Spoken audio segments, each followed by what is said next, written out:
Ask the Messengers, the program that deals with substance abuse, real people telling real stories. Where there is addiction, there is a chance for recovery. We're trying to help save lives on Ask the Messengers. Today is the day I decide my story will not have a sad ending.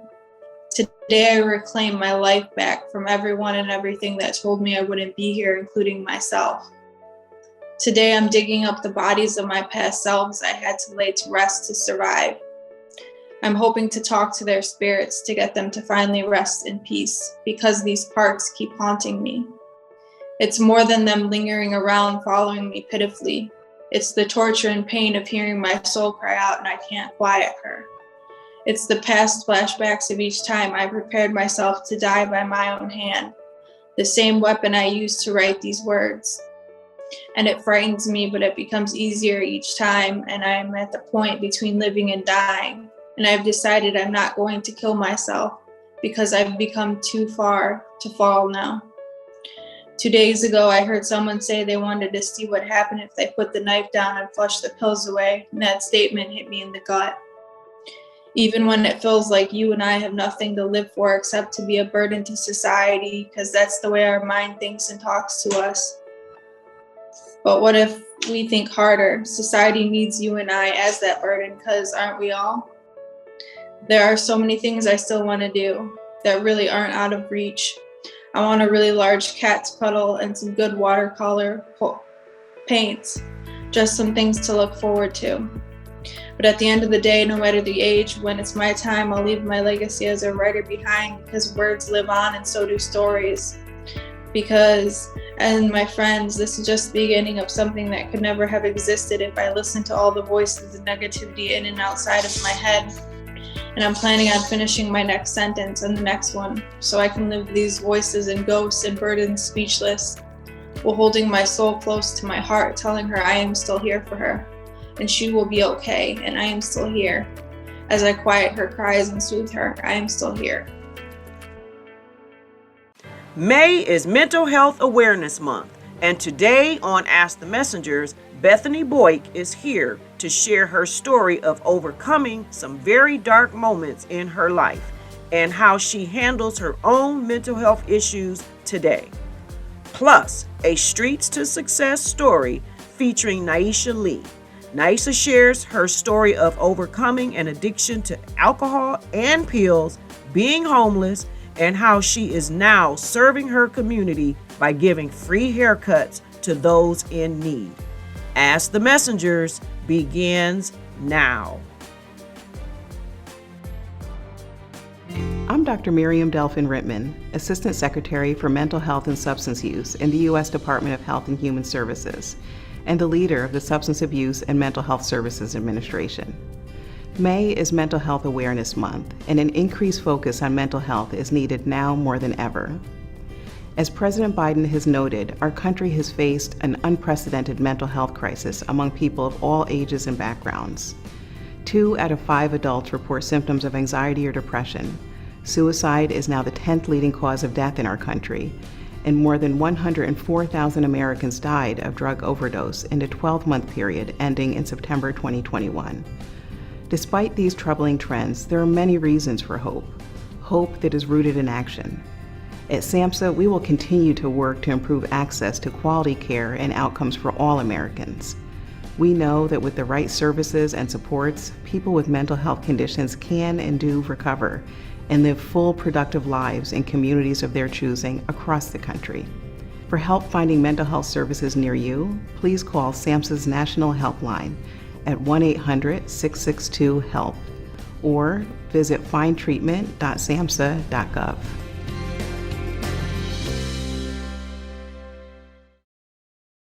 Bethany Boik is a person who is a creative spoken word artist who uses her gift of poetry to let others know they are not alone in their struggles. She knows all too well about mental health issues from her own experiences, and poetry is how she has found relief and the continued will to thrive in her life today.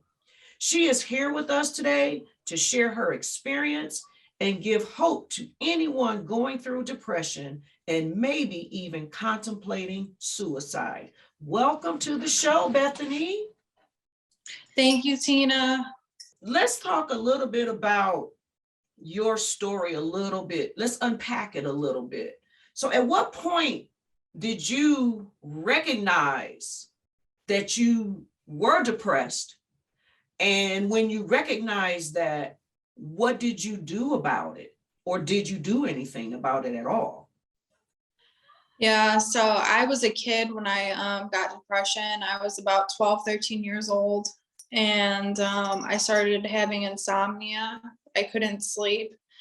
And it lasted on for months at a time. And I didn't know what to do. I eventually tried telling my mom, and we ended up getting some kind of help eventually, but it wasn't really working.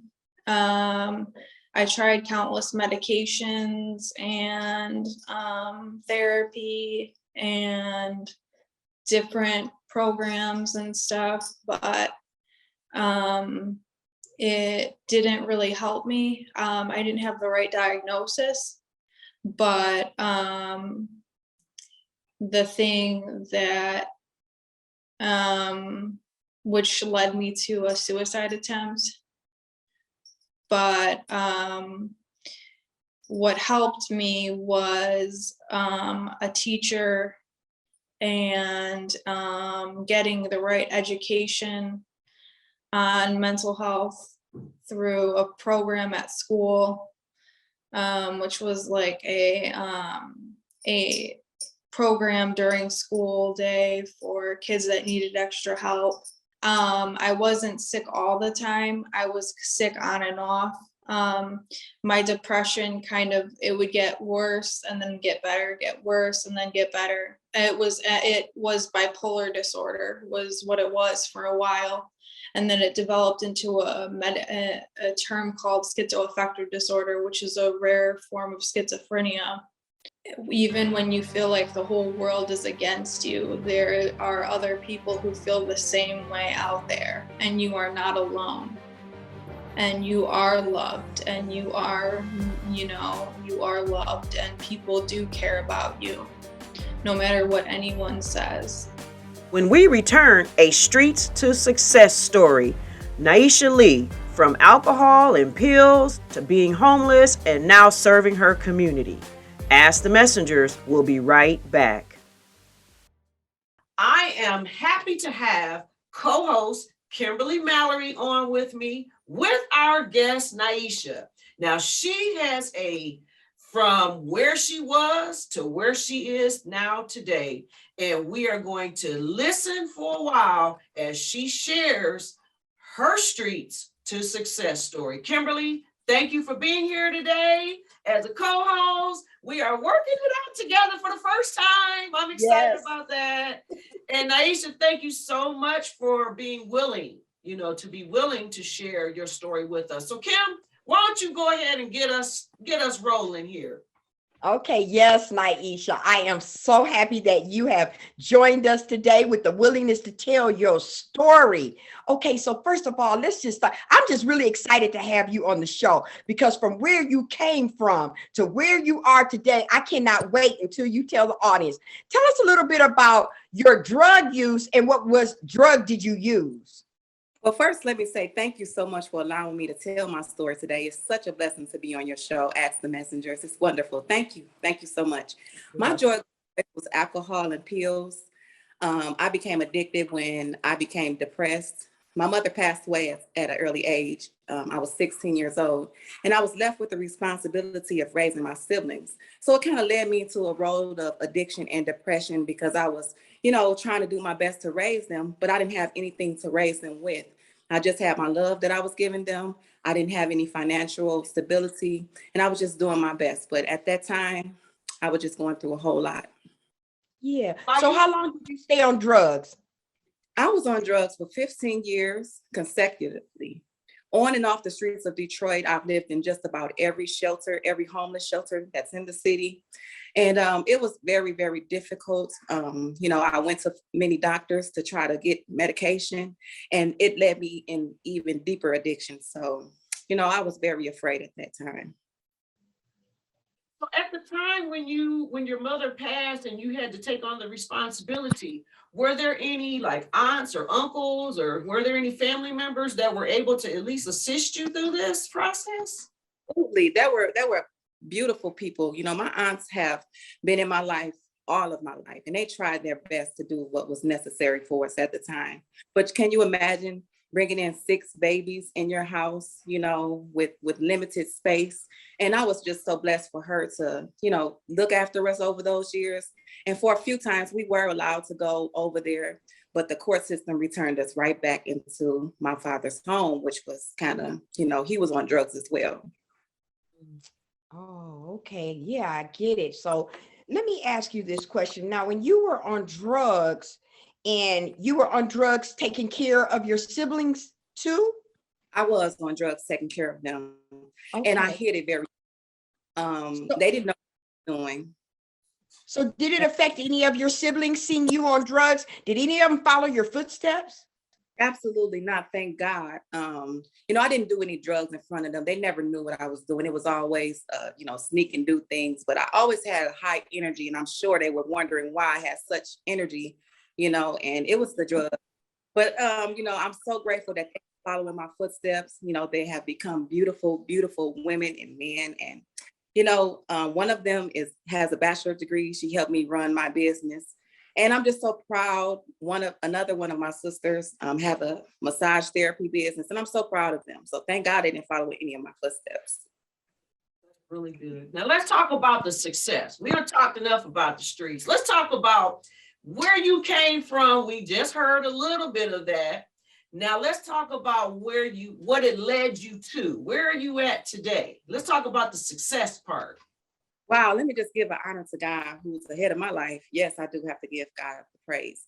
I started Inspiring Hair. It's a company that gives women and children with free hairstyles to help fight against depression in the city of Detroit.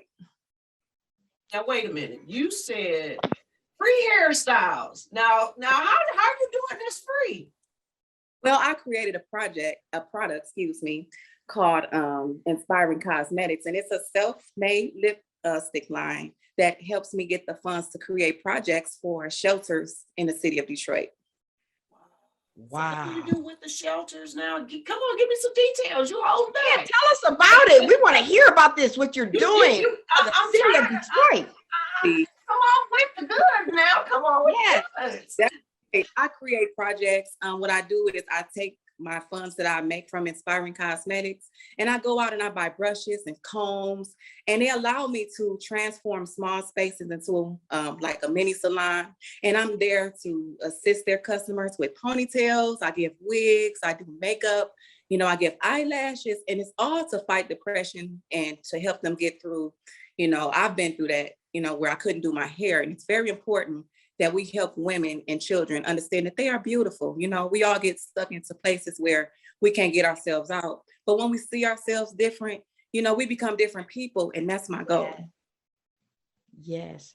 So tell me, Niesha, tell me this. Where are you located? You said that you drive around. You just drive around. You just cut homeless people's hair because that's something that God has led you to do. Do you have someplace that you're stationary, or you just go out and do what God is telling you to do? Well, I have partners that I work with. One of my partners allowed me to rent out his salon for the projects that I create. So what I do is I go up to the shelters and I ask them to give me a list of women who can benefit from my services. And once they give me a list, I create the projects on a Sunday. I bring them to the salon and I'm working with them the whole day. Wow. Wait a minute. Tell us, how much clean time do you have? I have 4 years clean. Wow. Congratulations. And you've done this in 4 years. Congratulations. And you are giving back. Yes, I am. And God is allowing me to do this. And I would love for, if anyone want to come and do any volunteering with me, just to come out or just, click on my Facebook Inspiring Hair page I've also created a GoFundMe account where people can support that account with Inspiring Hair and just get active. Depression is real. Wow, that's for sure. So tell me about when you get the ladies and they come in. Just give me one of those moments when you getting somebody and you getting that Oprah makeover. Tell me what does that feel like and what does that do? Give me some testimonies from some of the women that you dealt with. What are some of the things that they're saying about you doing this for them? Wow, thank you for allowing me to give that information to you. I actually had a client. She was from Jamaica. It was her first time here. She had been traveling and she left Jamaica because she became homeless and heard of our program. Heard of the shelters, how they'll take people in and take care of them. And so when she was given the opportunity to come to my event, which I created at a salon, she came, and it was such a blessing for me to be able to serve her because she hadn't had her hair done in 3 years. And these things are important that people look past, but that was a blessing for me to be able to serve her. She talked about the different, barriers that she had come against, and she was also suffering from depression. But let me just tell you, when I got done with that beautiful young lady and she looked at herself and she cried, and I cried with her because I understand that pain. I understand what it's like to be looked over sometimes. And, some of these programs that we have are blessings, but they also fail to recognize that women suffer from depression at a high rate. And, just simple acts of kindness can change that. And so that's why, I'm here to do what I do. And I'm very blessed to do so. I'm so grateful to have you here. Kimberly, thank you for finding her and bringing her here. That is so amazing. So are you allowed to say the shop where you do? Like, do you have hours, or is it random? Do you have some office, I want to say office hours, but do you have shop hours when you do this? Yes, I do. I rent out Taper Salon, which is on 7 Mile and Greenfield. And I only work on Sundays because the shop is closed on that day. And I want to be able to provide intimate time with the ladies and give them beautiful, testimonies that I've been through. And just be connected. So that's where I'll be. I'm usually at the shop on Sundays because I'm in school also.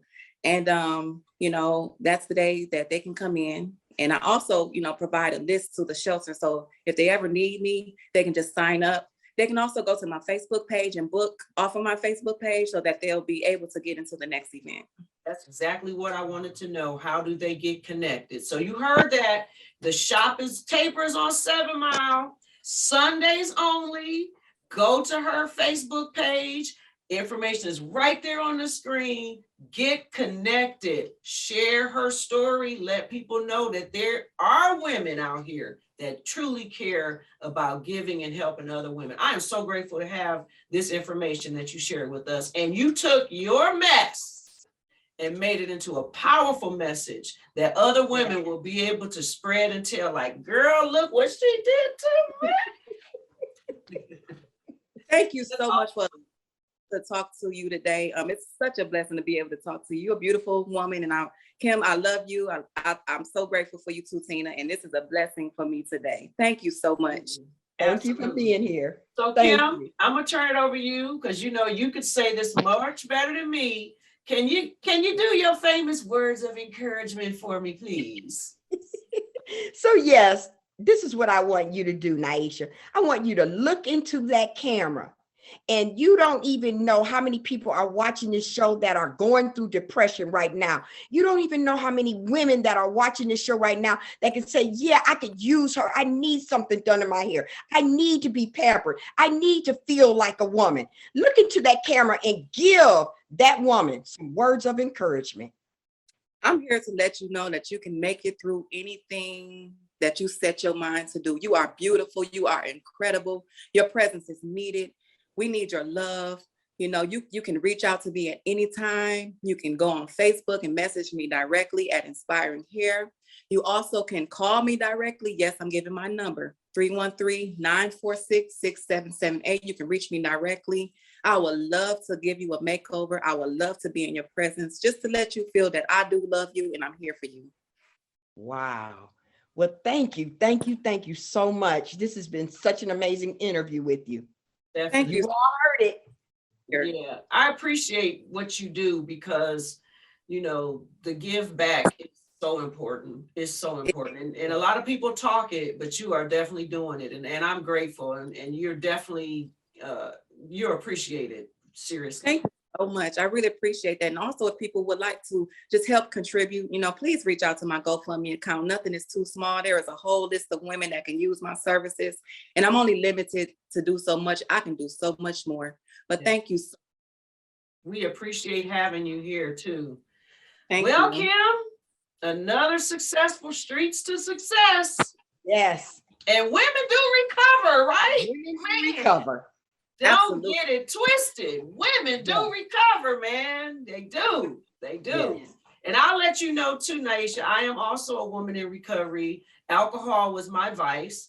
I am sober 2.5 years now. So I understand, about the alcoholism. I understand how it is easy to cover up. And most people don't even know that you drink. Because like when I stopped drinking, they asked me, they was like, I you drinking like that?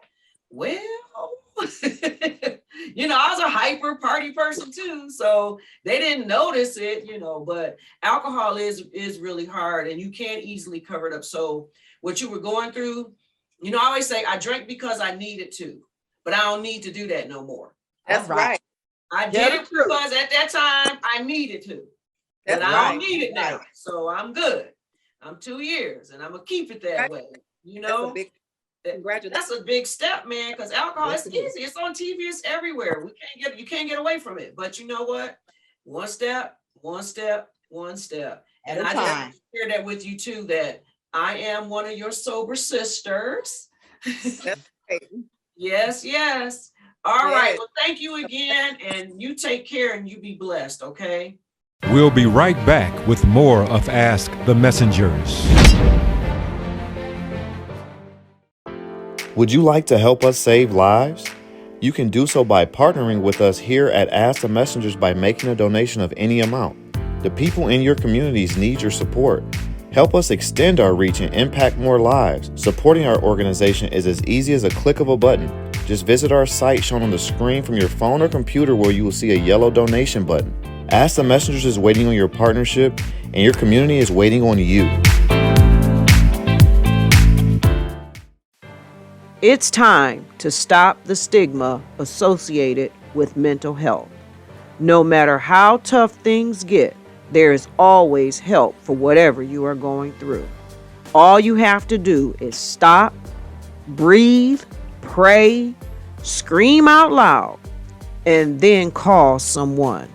You'll be surprised that someone will be so happy that you did. Until next time, may you seek a power greater than yourself so that you too can turn your mess into a message that will help save lives. Continue to stay safe and most importantly, be kind and love one another. Would you like to help us save lives? You can do so by partnering with us here at Ask the Messengers by making a donation of any amount. The people in your communities need your support. Help us extend our reach and impact more lives. Supporting our organization is as easy as a click of a button. Just visit our site shown on the screen from your phone or computer where you will see a yellow donation button. Ask the Messengers is waiting on your partnership and your community is waiting on you.